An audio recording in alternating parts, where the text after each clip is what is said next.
The conference hall stretched across 3 miles of polished crystal, carved from the heart of Axis Prime itself.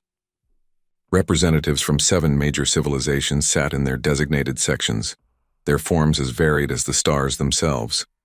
The Vryn Dominion occupied the largest space, their insectoid bodies gleaming under the artificial lights. Commander Jothik stood at the center podium, his forearms gesturing as he spoke about expansion territories and resource allocation. No one paid much attention anymore. These meetings had become routine over the past 1,000 years. The Vryn controlled most of the known galaxy, and everyone else simply nodded along to avoid conflict. It was easier that way.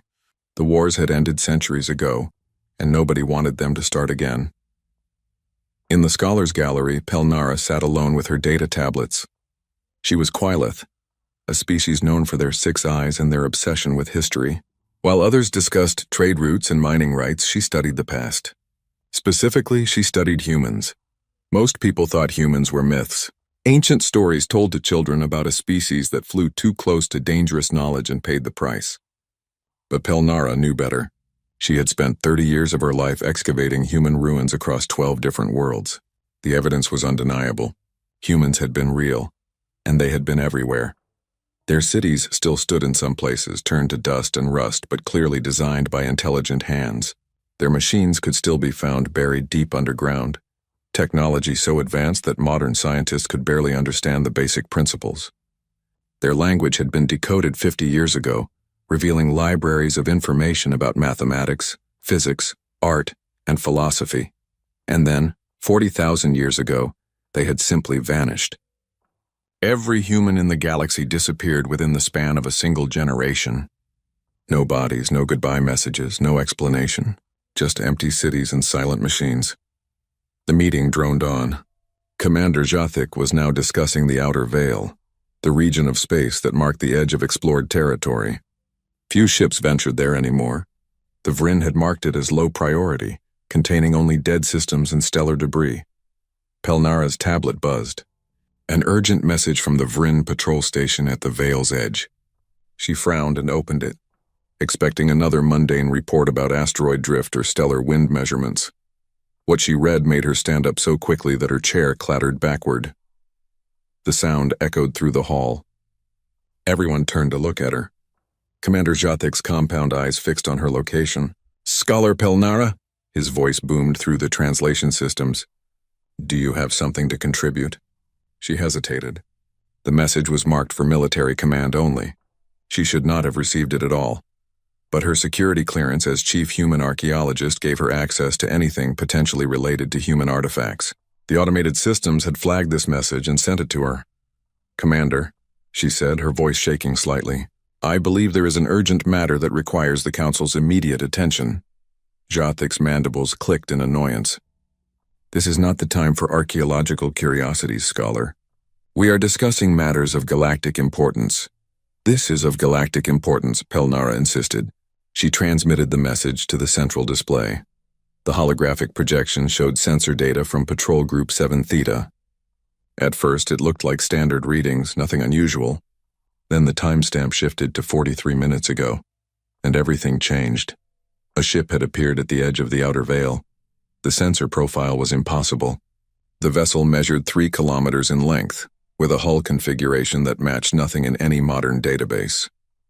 The energy signature was weak, barely registering, yet the ship had emerged from dark space, a region where nothing should exist. "A derelict," Jothik said dismissively. "Ancient debris that drifted into sensor range." "No, Commander." Pelnara zoomed in on the temporal data. It appeared, instantaneously. One moment there was nothing. The next moment this ship existed. "That's not drift, that's a jump. Impossible. No ship can jump from dark space. The energy requirements would be astronomical." "No modern ship," Pelnara corrected. She pulled up a comparison image on a secondary display. It was a human warship, reconstructed from archaeological evidence and ancient human databases. "Commander, the hull configuration matches. This is a human vessel." The conference hall erupted into chaos. Representatives from all 7 civilizations began shouting at once. The Vryn delegation buzzed angrily. The Quileth scholars demanded immediate investigation.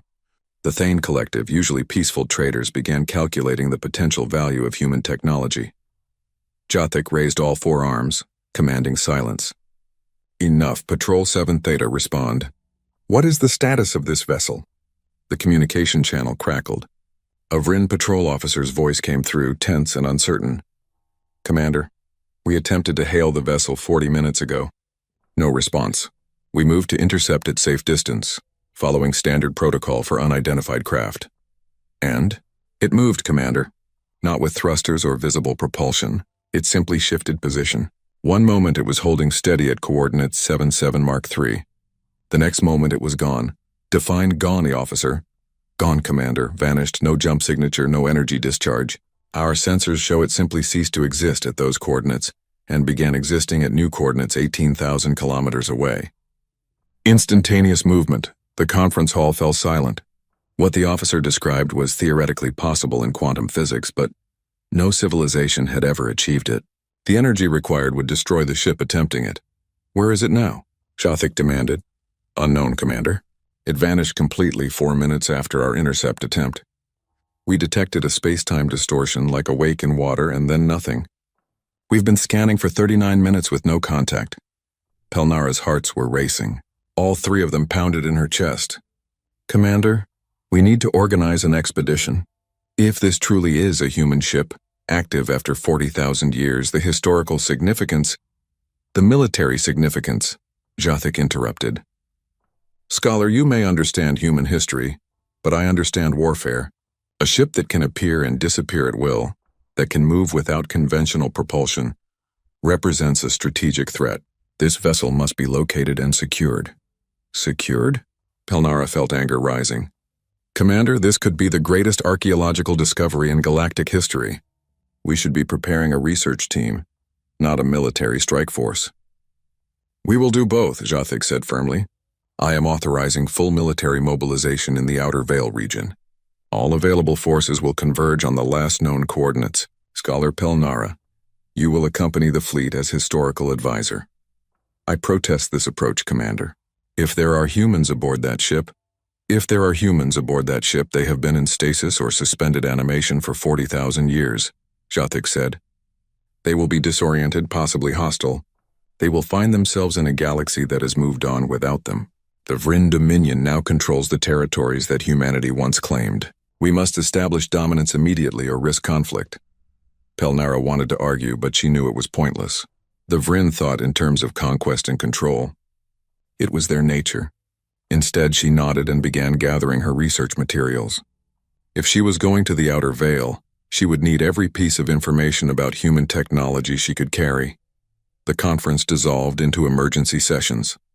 Within an hour, the Vrin military had mobilized 3 full battle groups. 70 warships, each carrying enough firepower to crack a planet's crust, began their journey toward the Outer Veil. Pelnara boarded the command carrier Undaunted, a massive vessel that served as Jothik's flagship. Her quarters were small but functional, located near the research laboratories. She spent the 3-day journey reviewing everything known about human spacecraft. The files were extensive but incomplete. Humans had built vessels of incredible variety. Simple cargo haulers, elegant passenger liners, sturdy colony ships, and warships. The humans had been very good at building warships.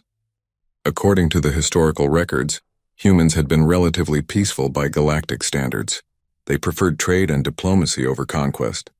But when threatened, they had proven to be fierce defenders of their territory. Several extinct species had learned that lesson too late. The ship in the sensor data matched a specific human design, a Phantom-class cruiser.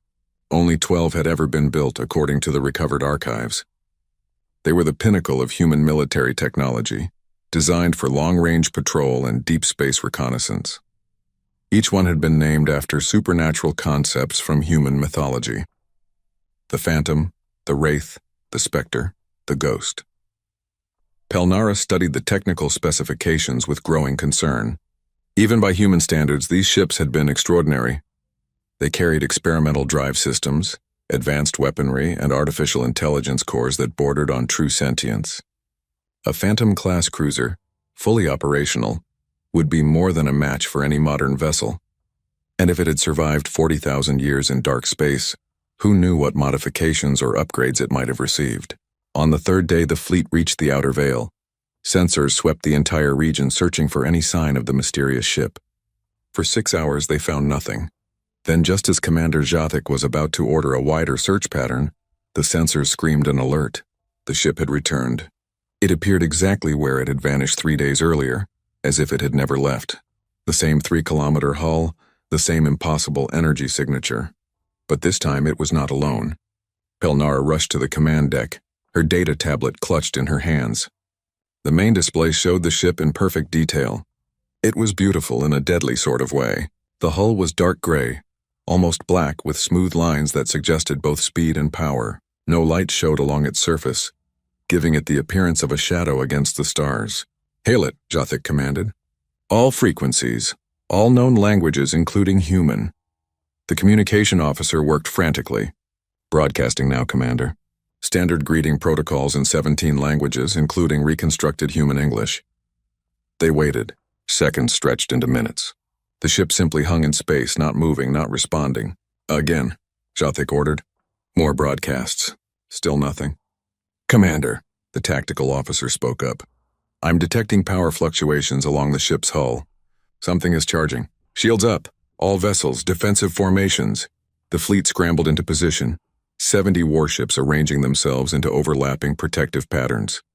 Weapons powered up, ready to fire. The human ship did not attack. Instead, it turned. Slowly, deliberately, it rotated to face the Vryn fleet. For a moment, nothing happened. Then a light appeared on its hull. A single point of blue-white brilliance, like a star being born. The light pulsed once, twice, 3 times. "It's scanning us," the sensor officer reported. "Some kind of active sensor sweep. I've never seen anything like it. It's reading our hull composition, our weapon systems, even our crew biosignatures. Can you block it?" "No, Commander. It's passing through our shields like they don't exist." The light pulsed 3 more times, then faded. The ship continued to drift, silent and still. Pelnara stepped forward. "Commander, I don't think it's hostile. That scan, it was gathering information. They're trying to understand what we are, just as we're trying to understand what they are. Or they're assessing our weaknesses before attacking," Jathic countered. "If they wanted to attack, they would have done so already," Pelnara argued. "Commander, please let me try something." Jathic's mandibles clicked in thought. Finally, he nodded. "What do you propose?" Pelnara moved to a communication console. She pulled up a file from her tablet. A simple mathematical sequence that had been found in every human structure across the galaxy. Humans had used it as a universal greeting, a way to signal intelligence and peaceful intent. She transmitted the sequence on all frequencies. For 10 seconds, nothing happened. Then the human ship's light appeared again. This time it pulsed in the exact same mathematical sequence. They had made contact. Pelnara's hands shook as she prepared a second message. This one was more complex, a series of prime numbers followed by basic physics constants, things that would be universal to any species with advanced mathematics. The response came faster this time. The ship repeated her message, then added its own sequence. Pelnara's eyes widened as she decoded it. It was a date, 40,247 years ago, the last time humans had walked the galaxy. "They know how long they've been gone," she whispered. Before she could send another message, every alarm on the command deck began screaming at once. The human ship was moving again, but not away from them. It was coming closer. "Weapons ready," Jathic roared. "All ships prepare to fire on my command." "Wait!" Pelnara shouted. "Look at its weapons. They're not powered." She was right. The ship's weapon ports remained dark and cold. It approached the fleet slowly, almost cautiously, like a wild animal deciding whether to trust. It stopped exactly 1,000 kilometers from the Undaunted. At this distance, both ships could destroy each other within seconds. It was a position of mutual vulnerability. The blue light pulsed again. This time, a holographic image formed in the space between the two ships. It showed a human figure projected larger than life. The figure wore a dark uniform with symbols that Pelnara recognized from ancient human military records. And then, after 40,000 years of silence, the human ship spoke. The words came in English, clear and unmistakable, translated instantly by the Undaunted's computers. "This is Captain Marcus Thorne of the Terran Federation ship Phantom. We have been on patrol for 40,000 years. Our mission is complete. Who commands this space now? The holographic image of Captain Marcus Thorne stood between the two ships, waiting for a response. Commander Jothik stared at the human figure with a mixture of fascination and suspicion. The human appeared to be middle-aged by their species standards, with short dark hair graying at the temples and eyes that looked tired beyond measure. "I am Commander Jothik of the Vryn Dominion," Jothik finally responded. "We control this region of space and most of known territory beyond it. Your species vanished 40,000 years ago. Where have you been?" The human's expression did not change, but something flickered in his eyes. Sadness, perhaps, or regret. "We never left, Commander. The Phantom has been on patrol this entire time, maintaining watch over the boundary. My crew and I have been in rotating stasis, awakening once every century to check our systems and scan the darkness." "Patrol against what?" Pelnara asked, unable to contain herself. "What could possibly require 40,000 years of vigilance?" Captain Thorne's image turned to face her. "You are Quilith, yes? I recognize the species from our historical databases. You were a young civilization when we left. Barely reaching your second planet. You've grown." He paused. "And you study humans. I can see the archaeological notation on your uniform." "I am Scholar Pelnara," she confirmed. "I have dedicated my life to understanding your people." "Captain, where did humanity go? Why did you leave?" "We didn't leave by choice, Scholar. We left by necessity, and I'm afraid the reason for our departure has become relevant again." The hologram gestured and new images appeared. They showed star charts, mathematical formulas, and readings that made no sense to anyone on the Vryn ship. "I don't understand these readings," Jothik said. "You wouldn't," Captain Thorne replied. "These sensors measure dimensional instability, quantum decay, and space-time fractures. Technologies your civilizations haven't developed yet. These readings are from 40,000 years ago, just before humanity's evacuation." He manipulated the hologram, showing a timeline. 15 years before the evacuation, our deep space monitoring stations detected something at the edge of the universe. Something beyond the cosmic horizon, in the space between galaxies. We called them the Architects. Pelnara felt her blood run cold. Something in the way Captain Thorne said that name carried terrible weight. "The Architects are not beings as you understand them," the captain continued. "They exist partially in our dimension and partially in others. They are old, Scholar, older than the current universe. They survived the previous cosmic cycle and learned to exist in the space between realities." "What do they want?" Jothik asked. "They consume," Thorne said simply. "They move through the universe, selecting galaxies and collapsing them into pocket dimensions. They harvest the matter and energy, using it for purposes we could never fully understand. Our scientists estimated that they had already consumed hundreds of galaxies. Ours was next." The command deck fell silent. Even Jothik, usually so confident and aggressive, seemed shaken by this revelation. "Humanity had a choice," Thorne continued. "We could fight them and lose, dooming not just ourselves but every other species in the galaxy. Or we could evacuate." "How do you evacuate an entire species?" Pelnara asked. "With great difficulty and greater sacrifice." The hologram shifted again, showing massive ring structures surrounding various planets. "We built dimensional gates, one-way portals to parallel universes where the Architects could not follow. It took us 10 years to construct enough gates to evacuate our entire population. 37 billion humans passed through those gates, scattered across hundreds of different realities. But you stayed," Jothik observed. "Someone had to." Thorne's voice was quiet. "The Architects were still coming, still approaching our galaxy. We calculated that they would arrive within 5,000 years. So we built countermeasures, dimensional anchors placed throughout the galaxy, devices that could create a resonance field to push the Architects back into dark space. And we left behind the Phantom to maintain watch, to ensure the threat never arrived." "Did it work?" Pelnara asked. "For 40,000 years, yes. The anchors held. The Architects detected the field and moved on to easier targets. They circled around our galaxy, heading toward others. The Phantom has been monitoring their progress, watching them devour galaxy after galaxy in the distance." He paused, and his expression grew grim. But 3 months ago something changed. New images appeared in the hologram, recent sensor data, showing the same impossible readings from 40,000 years ago.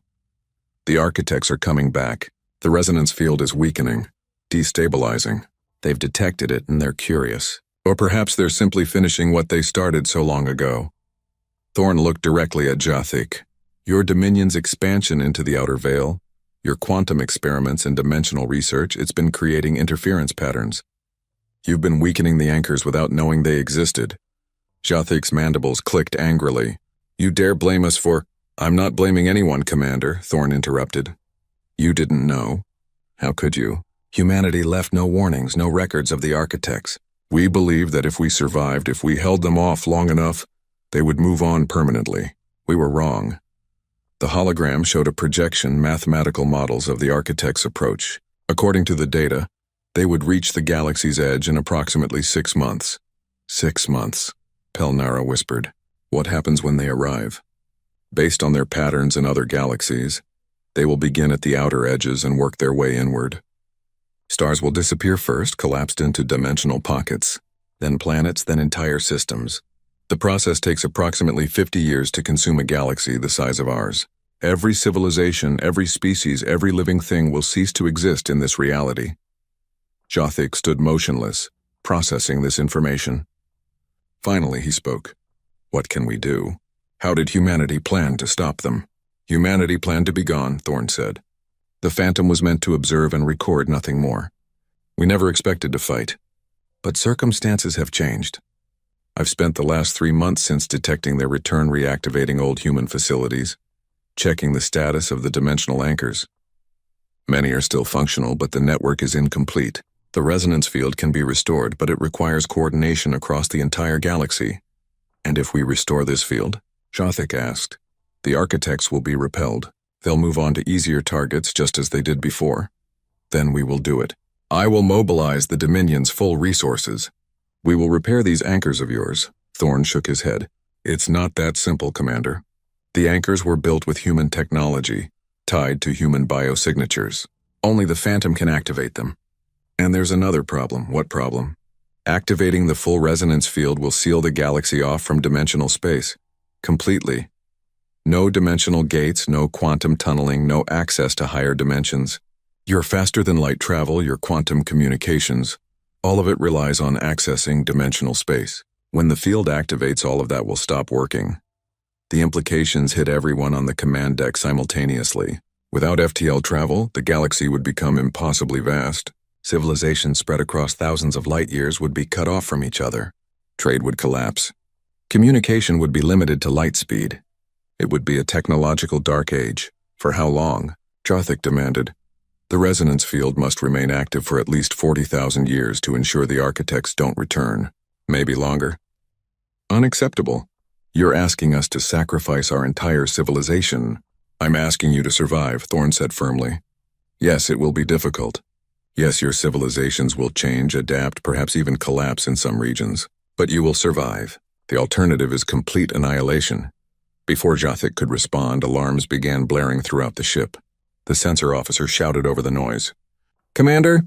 Multiple contacts appearing at the edge of the system. I'm reading 12, 17, 23 vessels. They're appearing out of nowhere. The tactical display updated, showing ships materializing throughout the system. Not Vryn ships, not any known design. These vessels were sleek and dark, similar to the Phantom but smaller. Each one carried the same impossible energy signature. Those are Hunter-class destroyers, Thorn said calmly. Automated human warships. I activated them when I detected the architect's return. They've been conducting reconnaissance, gathering information about the current state of the galaxy.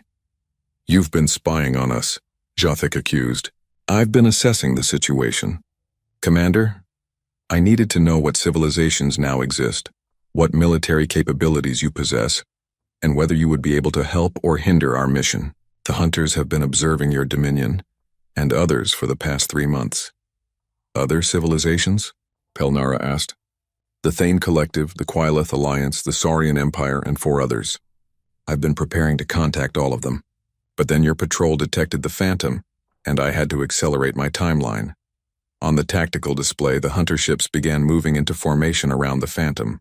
It was a defensive pattern, Pelnara realized. They were protecting their flagship. Jathik's voice was dangerous.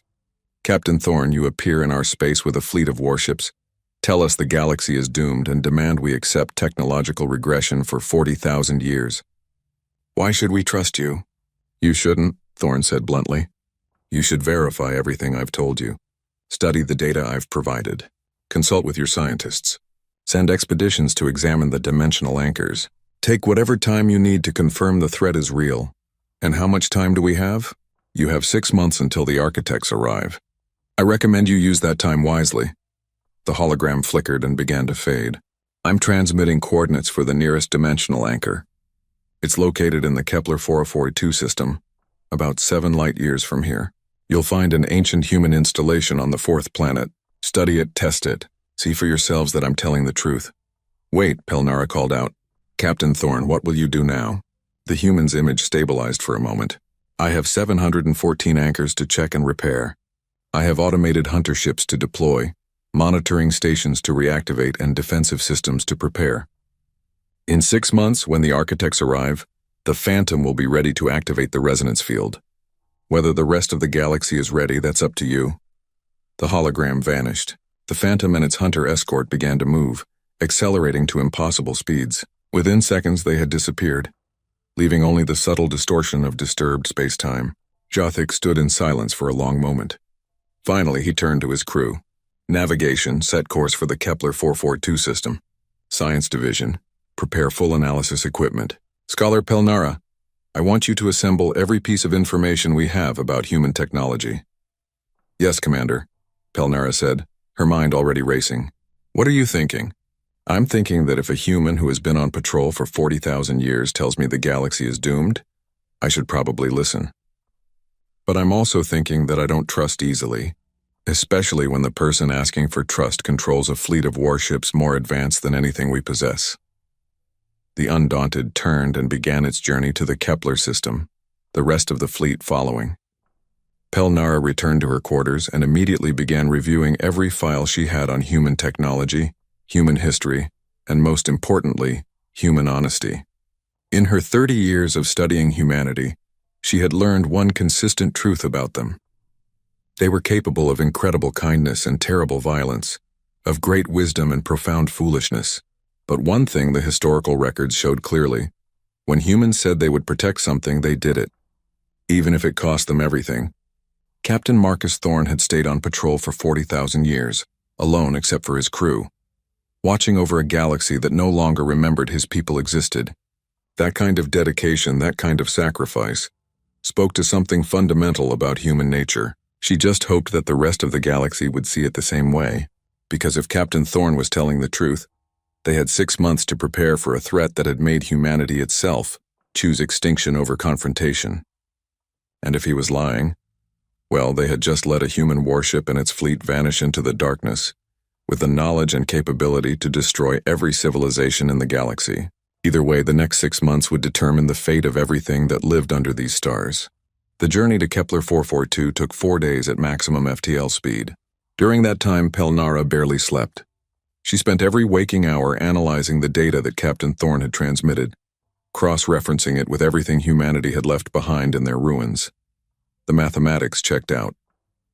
The physics, as strange as it was, followed consistent rules. The sensor readings matched theoretical models that human scientists had published 40,000 years ago, papers that Pelnara had studied but never fully understood. Now, with the new context, those papers suddenly made terrible sense. The humans had known. They had detected something impossible and responded by doing the impossible themselves. They had evacuated an entire species across dimensional barriers, leaving behind only guardians and warnings that time had erased. On the 3rd day of travel, Jothic called an emergency meeting in the war room. The space was designed for military planning, with holographic displays showing tactical information and fleet positions. But today it showed something different. We've received responses from the other major civilizations, Jothic announced. Representatives from 6 other species appeared as holograms around the table. Pelnara recognized them all: the Thane Collective's Trademaster, the Quilith Alliance's High Scholar, the Saurian Empire's War Chief, and others. I assume you all received the same information we did. Jothic continued. An ancient human warship claims of a galaxy-ending threat, demands for cooperation. I want to know what your people have discovered. The Thane trademaster spoke first, his gelatinous form rippling with concern. We sent a research team to the coordinates provided.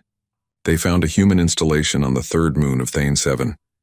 It's been dormant for 40,000 years, but when they activated it using the codes the human ship provided, it came to life. The technology is real, Commander, more advanced than anything we've seen. The Quillith Alliance confirms similar findings, the High Scholar added. We examined an installation in the Andromeda Drift. The dimensional sensors are functioning. They're detecting exactly what the human captain described. Space-time fractures, quantum decay. Something is coming. One by one, the other civilizations reported the same findings. They had all sent teams to investigate, and they had all found the same truth. The dimensional anchors were real. The technology was functional. And the threat was approaching. Jothik's mandibles clicked thoughtfully. So the human was telling the truth. The question now is, what do we do about it? We activate the resonance field, obviously, the Saurian war chief growled. If this threat is real, we have no choice. And lose all FTL capability for 40,000 years. The Thane trademaster protested. My people are spread across 300 star systems. Without FTL, our civilization will collapse within a generation. We'll starve before we adapt. Better to starve than to not exist at all, the Saurian countered. Easy for you to say. Your empire controls 12 systems, all within 50 light years of each other. You could maintain sub-light contact. Most of us cannot. The argument escalated quickly, each civilization calculating what they stood to lose. Pelnara listened, understanding their fear. The Vryn Dominion controlled vast territories, but they could potentially adapt. Species like the Thane, who had spread far and wide, would suffer immensely. Enough, Jothik commanded. We're approaching the Kepler system. Let's examine this anchor ourselves before making any decisions. This meeting is suspended until we have more information. The holograms vanished. Jothik turned to Pelnara. Scholar, what's your assessment? Captain Thorne is telling the truth, she said without hesitation. Everything he's shown us matches human records. The installations are real, the threat is real. But Commander, I don't think he's told us everything. Explain. The humans were methodical. They documented everything, planned for every contingency. If they built a defense network this extensive, they would have left detailed instructions. But Captain Thorne is being selective about what information he shares. He's testing us. Testing us how? I think he wants to see if we'll cooperate voluntarily, if we'll trust his word and work together. Because the alternative, forcing us to cooperate, would make us enemies. And I suspect Captain Thorne doesn't want humanity's return to be marked by conflict. Humanity's return? Jothik's compound eyes focused sharply on her. You think they're coming back? The dimensional gates were one way, but the anchors, the Phantom, the entire defense network, it's all still here. The humans didn't abandon this galaxy, Commander. They're keeping it safe. For themselves or for us, I'm not sure. But yes, I think they plan to return someday. Before Jothik could respond, the ship dropped out of FTL. The Kepler 442 system materialized around them, a yellow star with 6 planets orbiting in stable patterns. The 4th planet was their destination. A barren world with a thin atmosphere and rust-colored surface. Scanning the 4th planet, the sensor officer reported. I'm detecting a massive structure beneath the surface. It's been buried under centuries of dust, but it's definitely artificial. The energy signature matches what Captain Thorne showed us. Take us into orbit. Prepare a landing team. 30 minutes later, Pelnara found herself descending to the planet's surface in a military shuttle. She was accompanied by Jothik, a security detail, and a team of scientists. The shuttle touched down near the coordinates provided by Captain Thorne. The surface was desolate. Wind-blown dust stretched to the horizon, broken only by ancient impact craters. But beneath their feet, something massive waited. The security team deployed ground-penetrating sensors. The holographic display showed a structure 20 kilometers across, buried 30 meters below the surface. It was shaped like a ring, made from materials that the sensors couldn't identify. How do we access it? One of the scientists asked. Pelnara checked her data tablet. According to the instructions Captain Thorne provided, we need to activate a terminal at these coordinates. She pointed to a location 50 meters away. They walked across the dusty plain, their environmental suits protecting them from the thin atmosphere. At the designated coordinates, they found nothing. Just dust and rock. This is wrong, the scientist complained. There's nothing here. Look closer, Pelnara said. She had studied human sites before.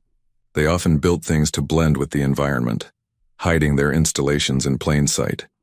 She knelt and brushed away dust from a particular rock formation. Underneath, metal gleamed. Not rust, not corrosion. The material was perfect, as if it had been placed yesterday. "It's a hatch," she announced. "Help me clear it." The security team used their tools to excavate around the metal. Within minutes, they had exposed a circular hatch about 2 meters across. Ancient human symbols marked its surface, along with what appeared to be a handprint scanner. "How do we open it?" Jathic asked. "We don't have human DNA." Pelnara studied the symbols. They were written in the human language, which she could read fluently. "It says emergency access, all sentient beings. I think it's designed to open for anyone." She placed her hand on the scanner. For a moment, nothing happened. Then light bloomed beneath her palm. The scanner glowed blue, analyzing her hand. A synthetic voice spoke in ancient human English. "Non-human biosignature detected. Sentient status confirmed. Emergency protocols engaged. Welcome to Anchor Station 442. Please state the nature of your visit." Pelnara's voice shook slightly. "We're here to learn about the architects. Captain Marcus Thorne sent us." Captain Thorne's authorization code confirmed, granting full access. "Please descend." The hatch split open, revealing a shaft leading down into darkness. Lights activated automatically, illuminating a ladder built into the shaft's wall. "I'll go first," Jathic said. He began climbing down, his forearms making the descent easy. Pelnara followed, then the rest of the team. The shaft went deep, far deeper than 30 meters. Pelnara counted as they descended. 50 meters, 100, 200. Finally, at nearly 300 meters, they reached the bottom. They stepped out into a massive chamber. The space was circular, matching the ring shape they had detected from above. But what dominated the chamber was the structure at its center. It looked like a tower, but instead of reaching up, it extended down through the floor. The tower was made of the same unidentifiable material, covered in flowing patterns that might have been decorative or might have been functional. Energy pulsed through these patterns, a slow, steady rhythm like a heartbeat. "The dimensional anchor," Pelnara whispered. "We're standing inside it." Consoles ringed the chamber's walls, each one dark but clearly designed for operation. As they approached, the consoles activated, displaying information in human language and mathematical notation. Pelnara began reading, translating for the others. "This anchor is one of 714 placed throughout the galaxy. It's been operating in passive mode for 40,000 years, generating a low-level resonance field. When fully activated, it will synchronize with the other anchors to create a galaxy-wide barrier against dimensional intrusion." She manipulated one of the consoles, pulling up schematics. Each anchor is powered by quantum vacuum fluctuations. They're essentially pulling energy from empty space itself. They'll never run out of power. "Show me the activation sequence," Jathic commanded. Pelnara navigated through the menus. What she found made her pause. "Commander, the activation requires 2 things. First, all 714 anchors must be synchronized. This one alone will take approximately 6 hours to fully charge and synchronize with the network. And second, a human biosignature. The activation can only be triggered by someone with human DNA. It's a failsafe to prevent the system from being weaponized or accidentally activated. So we need Captain Thorne. Or another human. But yes, Captain Thorne is likely the only human left in this galaxy." Jathic studied the console thoughtfully. "Can the failsafe be bypassed?" "I don't know. It would require someone with extensive knowledge of human security systems, and even then, it might not be possible. The humans built their failsafes to last." A new voice echoed through the chamber, coming from hidden speakers. "The failsafe cannot be bypassed, Commander. At least not within your 6-month time frame." Everyone turned, weapons raising.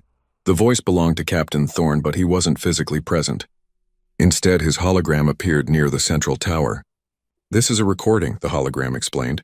"Set to activate when someone accesses the anchor station. If you're watching this, it means you've come to verify my claims. Thank you for that." The hologram walked closer to them, or appeared to. The image was perfectly realistic, showing Captain Thorne in his dark uniform. "By now you've realized that the activation requires a human presence. This was intentional. My people didn't want the anchors to become weapons in future conflicts. We didn't want someone to seal off the galaxy for malicious purposes. But the situation has changed. The architects are returning and you need a way to activate the defense. So I'm offering you a choice. The hologram gestured and new images appeared. Choice 1, trust me. Work with me. Allow the Phantom and its fleet to travel the galaxy, repairing and synchronizing the anchors. When the architects arrive, I will activate the resonance field, and your civilizations will survive. You'll lose FTL technology, your empires will fragment, and life will become harder. But you'll live. Choice 2, don't trust me. Attempt to bypass the human failsafes. Spend your 6 months trying to take control of the anchor network. You might succeed, you might not. But while you're trying, the architects will arrive. And I can guarantee that whatever plan you cobble together in 6 months will not be as effective as what humanity spent 15 years building. The hologram stopped walking and faced them directly. I know what I'm asking is difficult. I'm asking you to hand over your survival to a stranger from a dead civilization. I'm asking you to sacrifice your technology, your comfortable lives, your grand civilizations. But I'm also offering you something precious. Time. Life. A future. In 6 months, I will activate the anchor network whether you cooperate or not. But your cooperation will make the transition easier. If we work together, we can prepare. We can help civilizations stockpile resources, establish sublight communication networks, create survival plans. If we don't work together, the activation will come as a shock and many will die in the chaos. The hologram began to fade. The choice is yours. The Phantom will continue its mission regardless. But I truly hope that you'll choose to work with me. Humanity didn't leave this galaxy to die. We left it to live. Help me protect it. The recording ended. The chamber fell silent except for the steady pulse of the anchor's energy. Jothik stood motionless for a long moment. Finally he spoke. Scholar Pelnara, your assessment. He means what he says, Commander. Every word. And he's right. We can't build something better in 6 months. We can barely understand what we're looking at. And if he's lying, if this is some elaborate human trick, then we're already doomed because we can't stop him. His ships are faster than ours, his technology more advanced. If he wanted to conquer us, he could do it without asking permission. Jothik's mandibles clicked in what might have been a laugh. A fair point. He looked around at his team. Opinions? One of the scientists spoke up. Commander, I've been analyzing the anchor's systems. It's beautiful work, elegant, efficient. Whoever designed this wasn't thinking about weapons or conquest. They were thinking about protection. Long-term, lasting protection. War Chief, Jothik addressed the hologram still connected to the ship above. The Saurian War Chief's image appeared. I've been listening to this entire exchange. My opinion is that the human speaks truth. More importantly, he speaks as a warrior. He's offering us the warrior's bargain, sacrifice for survival. I respect that. Jothik nodded slowly. Very well. Send a message to Captain Thorne on all frequencies. Tell him the Vryn Dominion will cooperate. But also tell him this. If he betrays our trust, if this is a trick, the Vryn will hunt him across every reality those gates can reach. We will never stop, never forgive. Is that clear? Crystal clear, Commander, Pelnara said. She began composing the message, her hearts lighter than they had been in days. They were making the right choice. She could feel it. High above the planet, unseen by the landing team, the Phantom watched. Inside the ship's command center, Captain Marcus Thorne allowed himself a small smile. It was a start. One civilization, one choice. 613 more anchors to check. Thousands more choices to make. But it was a start. And after 40,000 years, he had learned to appreciate small victories. 5 months had passed since Commander Jothik made his choice. 5 months of frantic preparation, of civilizations working together in ways they never had before. The Galactic Council, usually a place of arguments and territorial disputes, had transformed into a coordinated effort to survive. Pelnara stood in the observation deck of a new station, built hastily in orbit around the Kepler 442 system. The station served as coordination headquarters, a place where representatives from all major civilizations could monitor the anchor network's status and plan for the dark times ahead. Through the viewport, she could see dozens of ships. Vryn military vessels, Thane cargo haulers, Quilith research ships, Saurian warships, and more. All of them working together, ferrying supplies to remote colonies, establishing emergency communication networks, preparing for the day when FTL travel would cease to exist. The Phantom had been true to its word. Captain Thorne and his fleet of automated hunters had spent 5 months traveling the galaxy, repairing anchors, synchronizing systems, and providing technical assistance to anyone who asked. He had shared human technology freely, teaching modern engineers how to build sublight engines that could reach significant fractions of light speed, how to create quantum-entangled communication devices that would work without accessing dimensional space, and how to prepare for the long isolation ahead. But tension remained. Not everyone trusted Captain Thorne. Some civilizations saw his actions as manipulation, preparing the galaxy for human reconquest. Others believed the architects were a myth, a story invented to justify human interference. These dissidents had formed their own coalition, refusing to cooperate and plotting ways to prevent the anchor activation. Pelnara's tablet chimed. A message from Commander Jathic. "Report to the war room immediately. Priority Alpha." She hurried through the station's corridors, her mind racing through possibilities. Priority Alpha meant something critical had happened. When she entered the war room, she found it packed with representatives from every civilization. The tension was palpable. Jathic stood at the center, his forearms gesturing at a holographic display. "They're here," he said simply. "The architects have arrived." The display showed the galaxy's edge, a region of space that normally showed countless stars. But now a section of that starfield was simply gone. Not dark, not empty, but absent. It was as if reality itself had been erased. "The effect started 3 hours ago," Jathic continued. 7 star systems on the galactic rim have vanished. Not destroyed, not collapsed. They've ceased to exist in our dimensional space. A Thane representative shuddered. How many people lived in those systems? Approximately 4 billion across all species, Jathic said quietly. They're gone. Our deep space sensors detected no distress signals, no signs of struggle. The system simply stopped existing. Pelnara studied the display, her hands shaking. She had studied human records of the architects, had read their theoretical models, but seeing it happen, seeing reality itself being unmade, that was different. "Where is Captain Thorne?" she asked, unknown. "The Phantom was last seen near Anchor Station 673, 40 light-years from here. We sent a message but received no response." As if summoned by her words, the display flickered. Captain Thorne's hologram appeared at the table's head. He looked tired, more tired than Pelnara had ever seen him. His uniform was disheveled and his eyes carried the weight of 4 months of preparation. "I've received your reports," he said without preamble. "The architects have indeed arrived, 1 month ahead of my projections. They're moving faster than they did 40,000 years ago. They've grown more efficient. Can you activate the anchors now?" the Saurian war chief demanded. "Not yet. Only 691 of the 714 anchors are fully synchronized. The remaining 23 are in various stages of repair. If I activate the network now, the resonance field will be incomplete. It might slow the architects, but it won't stop them." "How long until all anchors are ready?" Jathic asked. 48 hours.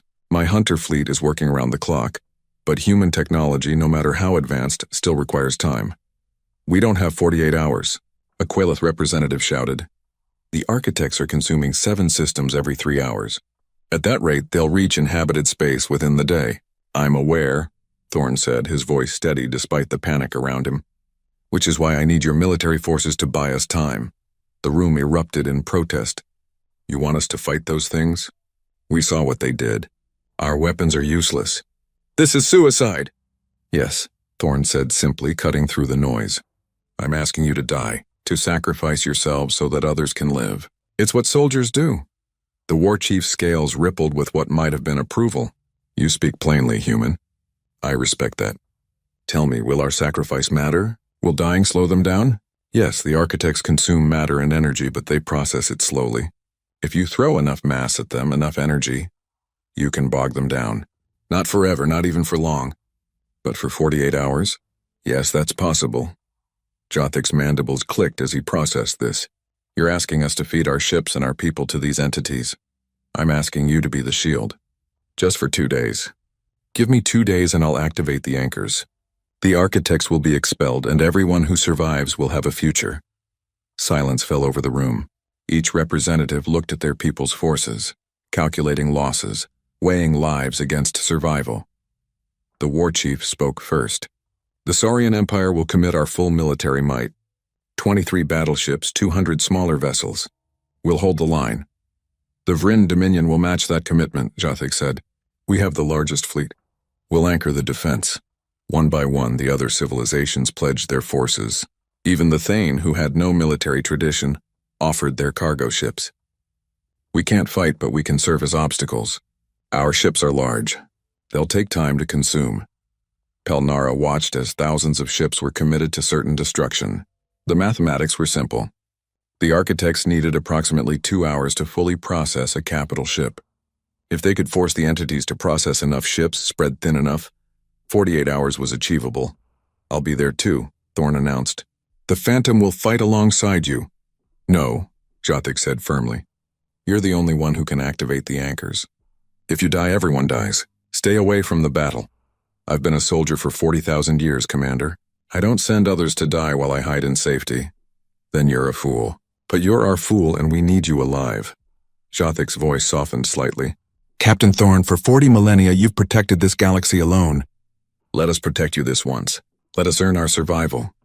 Thorn was quiet for a moment. Finally, he nodded. Very well. I'll stay with the anchor network. But I'm leaving 10 hunter ships with your fleet. They're automated, but they're fast and deadly. Use them well. The hologram faded. The war room erupted into activity as military commanders began coordinating the defensive effort. Pelnara watched it all, feeling helpless. She was a scholar, not a soldier. There was nothing she could do, or was there? She accessed the station's database, pulling up every piece of information about the architects that humanity had recorded.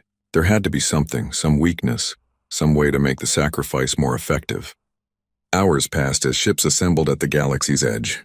The defensive line formed, thousands of vessels arranged in overlapping formations, not to destroy the architects, which was impossible, but to maximize the time needed to process them.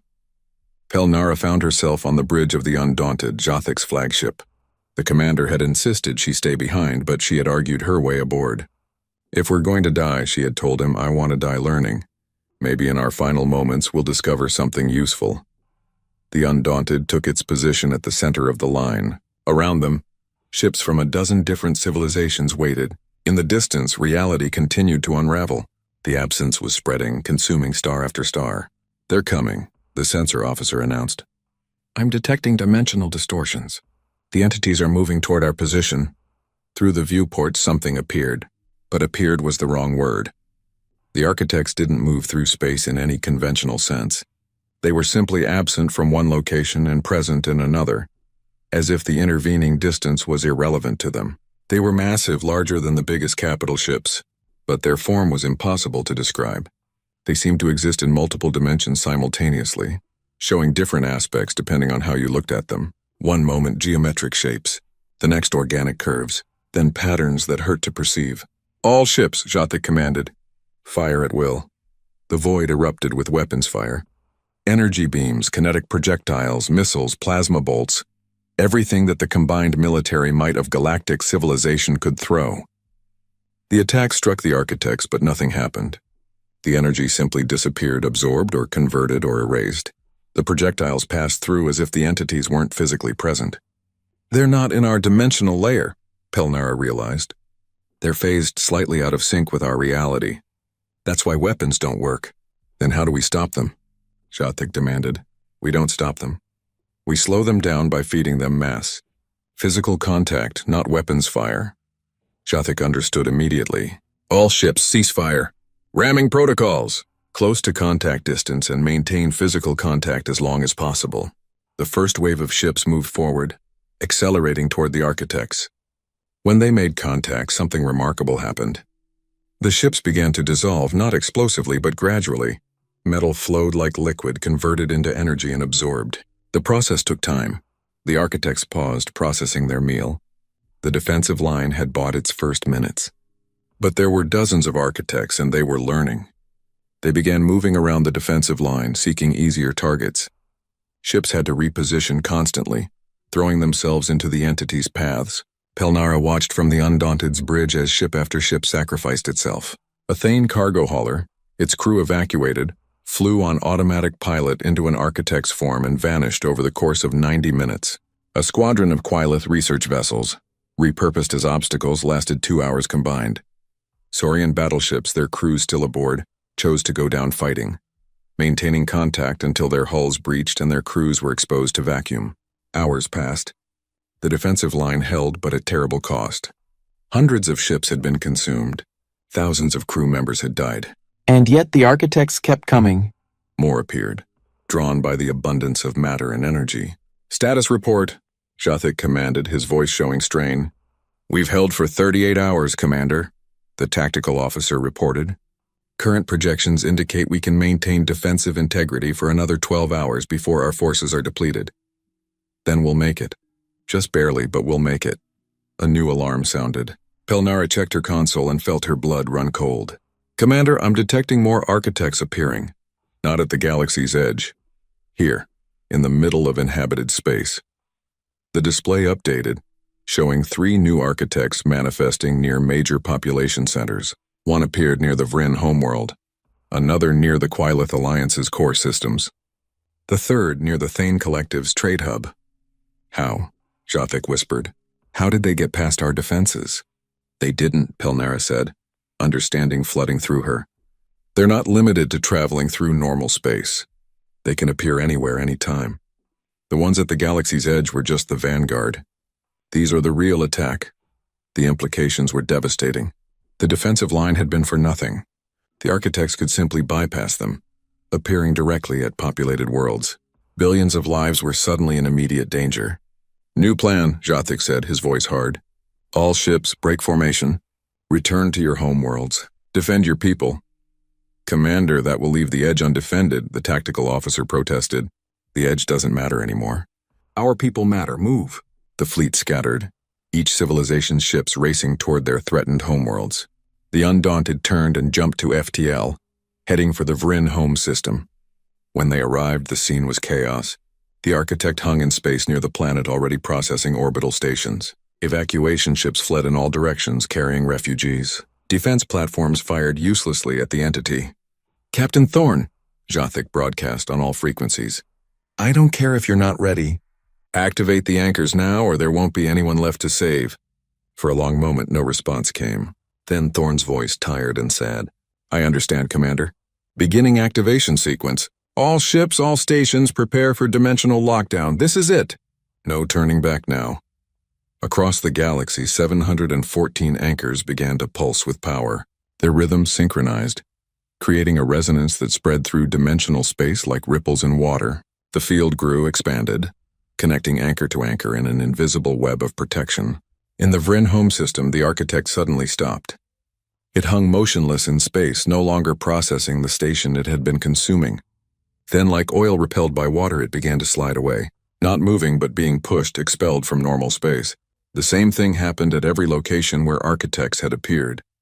They resisted, trying to maintain their presence, but the resonance field was too strong. One by one, they were forced back into the dark space between dimensions. In the command center of the Phantom, Captain Marcus Thorne watched the anchors complete their activation. The field was stable, complete, effective. The architects were gone. But so was FTL travel.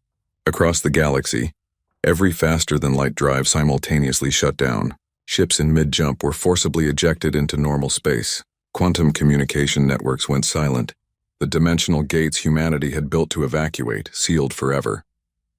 The galaxy had been saved, but the cost was exactly what Thorne had warned about.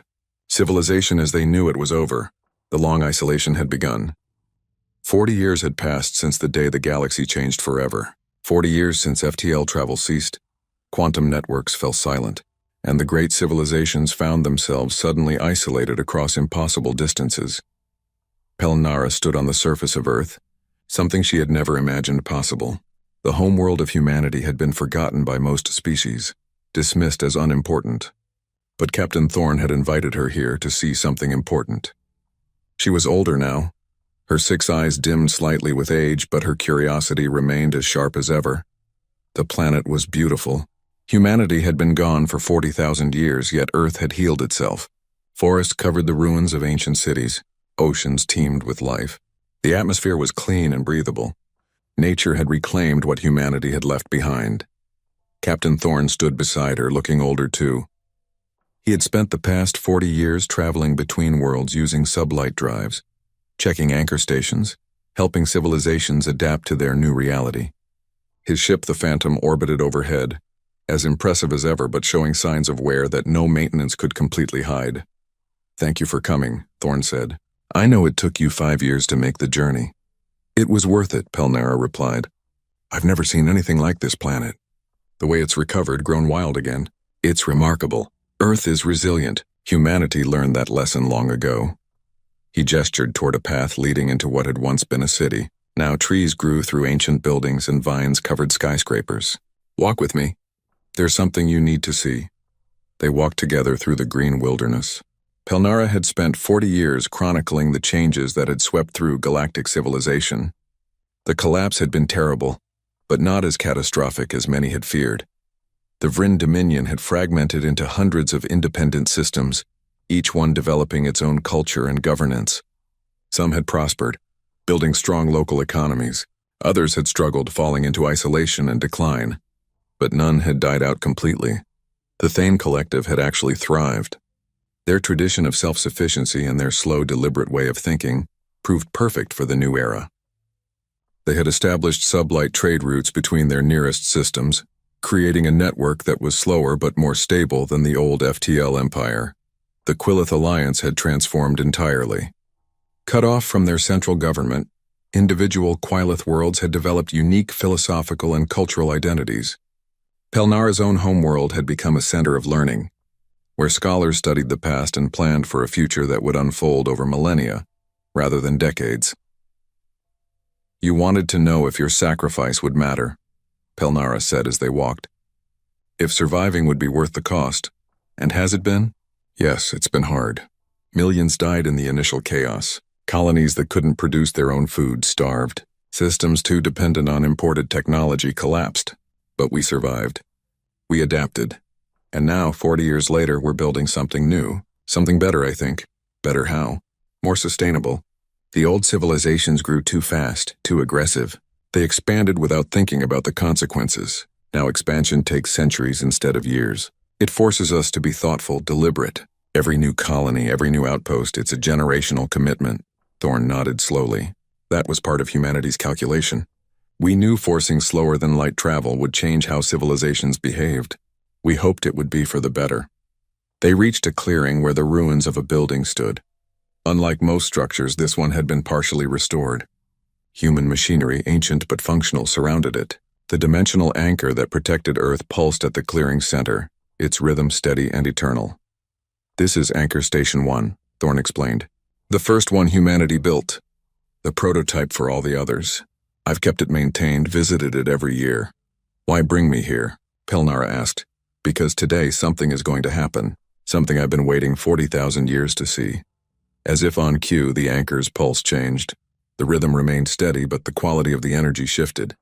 Pelnara's instruments showed readings she didn't understand. "What's happening?" "The gates are opening," Thorne said quietly. "The dimensional barriers humanity passed through 40,000 years ago. They were designed to be one-way only, to ensure the architects couldn't follow. But they were also designed to eventually reverse, to become two-way. The anchor network was the key. Once it had operated successfully for 40,000 years, proving the galaxy was safe, the gates would activate." Pelnara's hearts raced. "You mean humanity is coming home?" The air in front of the anchor shimmered. Space itself seemed to fold, creating an opening that shouldn't exist. Through that opening, light poured, brighter than anything Pelnara had ever seen. And in that light, shapes began to form. People, humans, walking through from somewhere else. The first one through was a woman, young and wearing clothing unlike anything in the historical records. She stepped onto Earth's soil and immediately fell to her knees, touching the ground with both hands. Tears ran down her face, more followed. Dozens, then hundreds, then thousands. They came through in groups, families holding children, elders supported by younger relatives. They wore different styles of clothing, spoke in dialects of human language that had evolved separately over 40 millennia. But they were unmistakably human. How many? Pelnara whispered. "Across all gates throughout the galaxy, approximately 43 billion, Thorne answered. Humanity scattered across hundreds of parallel universes. Each one developed differently, adapted to different conditions. But they all remembered Earth. They all remembered home. A man approached Thorn and Pelnara. He was older, with white hair and eyes that had seen things from other realities. He wore a simple uniform marked with symbols that resembled but didn't match those on Thorn's uniform. "Captain Marcus Thorn," the man said in ancient human English. "We received your signal. The anchors are stable, the architects are contained, and the galaxy is safe. Permission to return home?" Thorn's voice was thick with emotion. "Permission granted. Welcome home." The two men embraced. Pelnara realized she was witnessing something profound. This wasn't just a reunion. It was the fulfillment of a promise made 40,000 years ago. Humanity had not abandoned the galaxy. They had protected it, preserved it, and now they were returning to it. Scholar Pelnara, the white-haired man, turned to her. "Captain Thorn has told us about you, about the civilizations that arose in humanity's absence. We've been watching, listening to the transmissions that leaked through the gates. We're impressed by what you've built." "What we've built?" Pelnara said. "You're the ones who saved us. You built the anchors, left the Phantom to guard us. We built the tools. You used them to save yourselves. That takes courage," he smiled. "We're not here to reclaim the galaxy, Scholar. We're here to join it, as equals, as neighbors. The territory we once controlled is yours now. We'll find new places to settle, empty systems to transform. There's room enough for everyone." Over the following hours, Pelnara watched as more humans emerged. Each gate across the galaxy was doing the same thing, she learned. Humans returning to settled regions, but also heading to the unexplored areas. They brought new technology, advanced sciences developed in parallel universes, but they also brought a philosophy of cooperation. "We learned our lesson," Thorn explained later, as they watched the sun set over Earth. 40,000 years ago, we were too aggressive, too quick to expand. We drew the architect's attention through our own recklessness. This time we'll grow slowly. We'll work with our neighbors instead of competing with them. "What about you?" Pelnara asked. "You've fulfilled your mission. The Phantom's patrol is over. What will you do now?" Thorn was quiet for a long moment. "I'm tired, Scholar. So very tired. I've been awake on and off for 40,000 years. I've watched galaxies die, civilizations rise and fall. I've been alone with only my crew and my duty for company. I think I'd like to rest. You've earned it. But first I have one more task." He looked at her with eyes that had seen eons pass. The anchors need maintaining. Someone needs to check them, ensure they stay functional for the next 40,000 years. I've trained crews, human and otherwise, to do this work. But I think we need something more. A new institution, one that transcends species. Guardians of the Anchors, we could call it. You want me to help build that? You've spent your entire life studying humanity, understanding what we were and what we tried to accomplish. You're the perfect person to bridge the gap between human and non-human, past and future. Will you do it? Pelnara looked out over Earth, over the forests and oceans that had reclaimed a planet humanity had left behind. She thought about the past 40 years, the struggles and adaptations, the civilizations that had survived impossible odds. She thought about the future, about humans and non-humans learning to coexist in a galaxy forced to grow slowly and thoughtfully. "Yes," she said, "I'll do it. For both our peoples." Thorn smiled, the first genuine smile she had ever seen from him. "Thank you, Scholar. Thank you for everything." As night fell over Earth, campfires began to dot the landscape. Humans gathered around them, telling stories of the universes they had visited, the wonders they had seen. Some fires had non-humans sitting among them, species from the current galaxy meeting the returning humans for the first time. High above, the Phantom orbited in silence, its long vigil finally complete. The ship that had patrolled the darkness for 40 millennia could finally rest. In the weeks that followed, Pelnara worked with Captain Thorn to establish the Guardian Institute. It would be headquartered on Earth, neutral ground that belonged to humanity's past but would serve everyone's future. The Institute would train specialists from every species to maintain the anchor network, monitor dimensional stability, and watch for any signs of the architect's return. Commander Jathic arrived 5 years later, his journey from the Vryn territories long and difficult. He was older now, his chitin dulled with age, but his mind remained sharp. He stood with Pelnara and Thorn on a hill overlooking the Guardian Institute's campus. "You've built something impressive," Jathic said, watching students from a dozen species studying together. I never thought I'd see the day when Vryn and human worked side by side without suspicion. The galaxy has changed, Thorn replied. We all had to change with it. I came to apologize, Jothik said abruptly. 40 years ago I didn't trust you. I thought you might be manipulating us, preparing to reconquer. I was wrong. You were cautious, Thorn corrected. That's not the same as being wrong. Caution kept your people alive. I never blamed you for it. Still, I judged your species by our standards. The Vryn expand and conquer. I assumed humans did the same. But you don't, do you? We did once, Thorn said quietly. 40,000 years ago, humanity was aggressive, territorial. We pushed boundaries without thinking about consequences. That behavior attracted the architects. We paid a terrible price for our arrogance. The humans returning now, they've had 40,000 years to reflect on that mistake. They're different. Better, I hope. Jothik's mandibles clicked thoughtfully. The Vryn Dominion is fragmenting. Each system becomes more independent every year. Some see it as failure, the end of our empire. But I think it might be evolution. We're learning to exist without conquest. That's good, Pelnara said. All of us are learning new ways to exist. The galaxy is too big, travel too slow for empires to function anymore. We're becoming something else. Communities instead of empires. Cooperation instead of competition. They stood together in comfortable silence, watching the sun set over Earth. 3 beings from 3 different species, representing 3 different eras of galactic history, united by shared experience and hope for the future. What will you do now? Pelnara asked Thorn. The Institute is established. The anchors are monitored. Your duty is complete, Thorn smiled. I'm going to sleep, Scholar. Really sleep, not stasis. I have a small house in what used to be called the Amazon. Trees grow through the walls, animals visit the porch. It's quiet, peaceful. I'm going to spend whatever time I have left watching things grow instead of watching for threats. You've earned your rest, Captain, Jothik said. The galaxy owes you more than it can ever repay. The galaxy owes me nothing. I did my duty, nothing more. The real heroes were the ones who fought the architects, who sacrificed their ships and lives to buy time. I just turned a key. You did more than that, Pelnara insisted. You kept hope alive. For 40,000 years you maintained your post, never giving up, never abandoning your mission. That kind of dedication, that's what humanity means to me now. Not your technology or your weapons, but your refusal to quit even when everything seems impossible. Thorn looked uncomfortable with the praise. Any species would have done the same. No, Jothik said firmly. They wouldn't have. I've studied your records, Captain. Humanity knew the architects might not return for 100,000 years or ever. Yet you stayed anyway. You sacrificed your life, your future, your everything, just in case. That's not normal dedication. That's something special. Before Thorn could respond, a young human student ran up the hill, breathing hard. Captain Thorn! Scholar Pelnara. You need to see this. They followed the student to the Institute's observation center.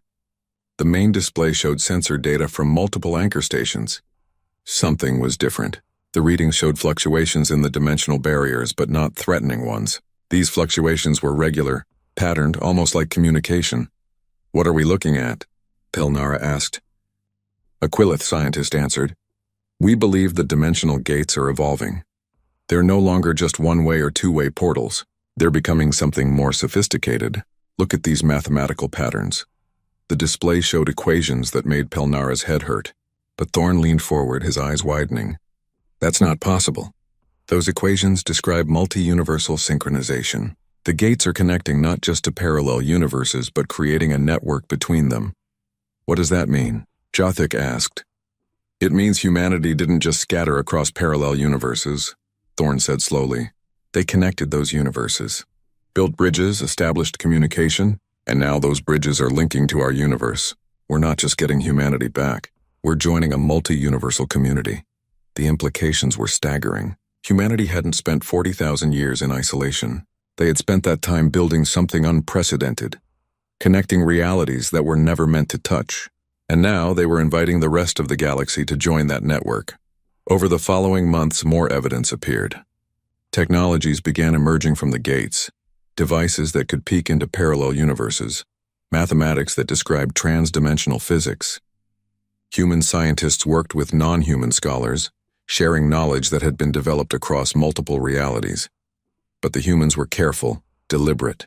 They shared slowly, ensuring each civilization could absorb and understand before moving to the next concept.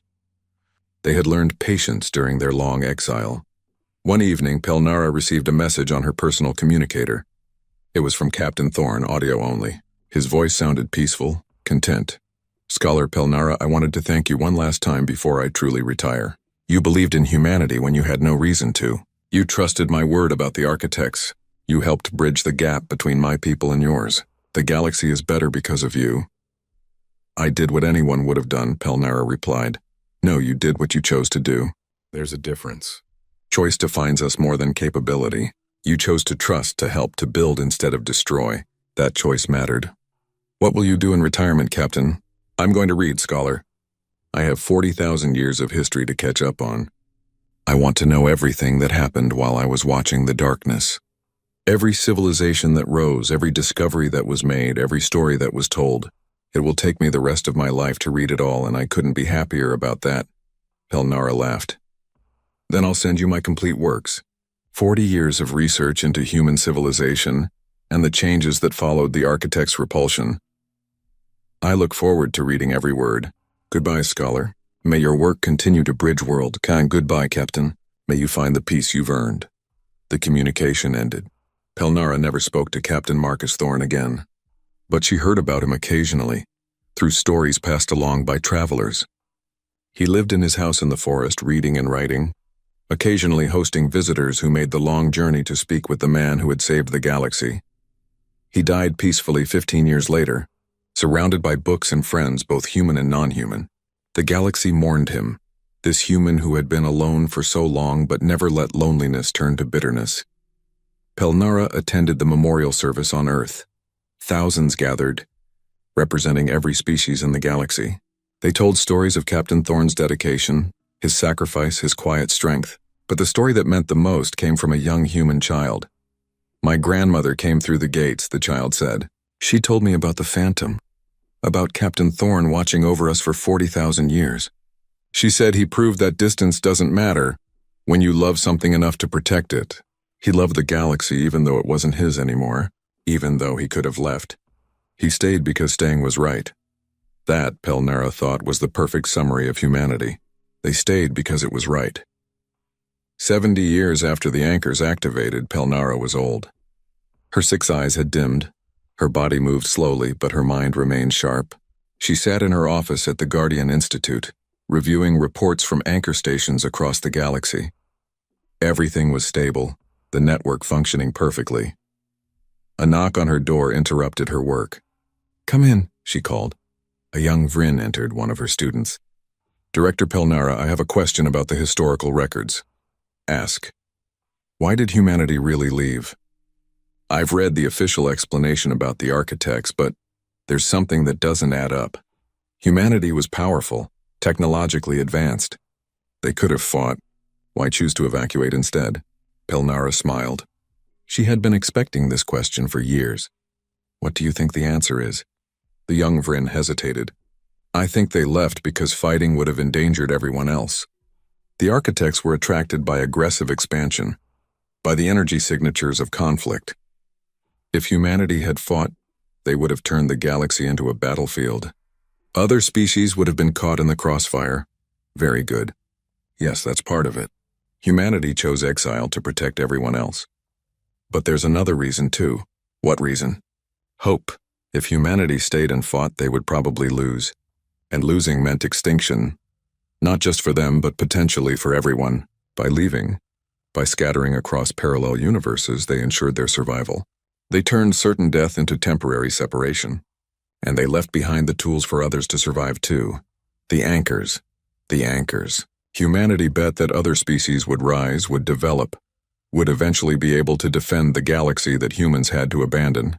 It was a long bet, 40,000 years long. But it paid off." The student thought about this. So humanity trusted us.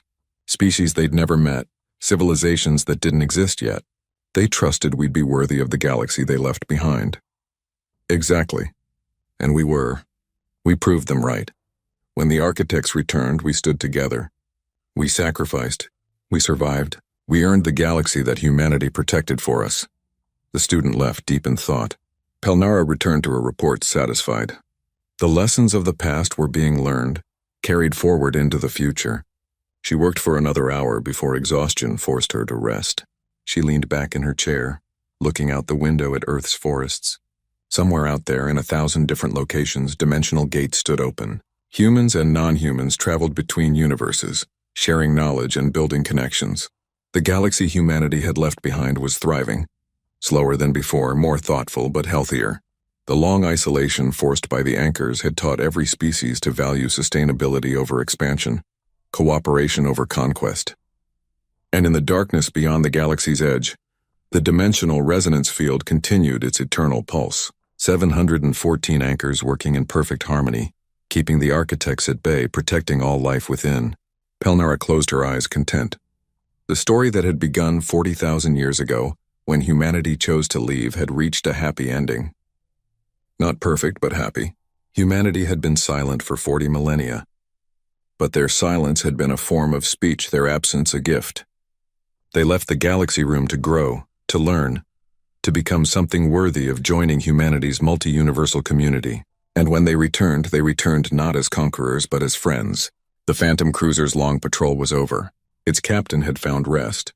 And the galaxy, all the species within it, had found a future worth living. That was humanity's true legacy. Not technology or weapons, but hope. Hope that lasted 40,000 years. Hope that crossed dimensional barriers. Hope that turned silence into the most powerful message of all. We are watching. We will return. And when we do, we will find you ready. The galaxy had been ready. And the reunion, when it came, had been worth the wait.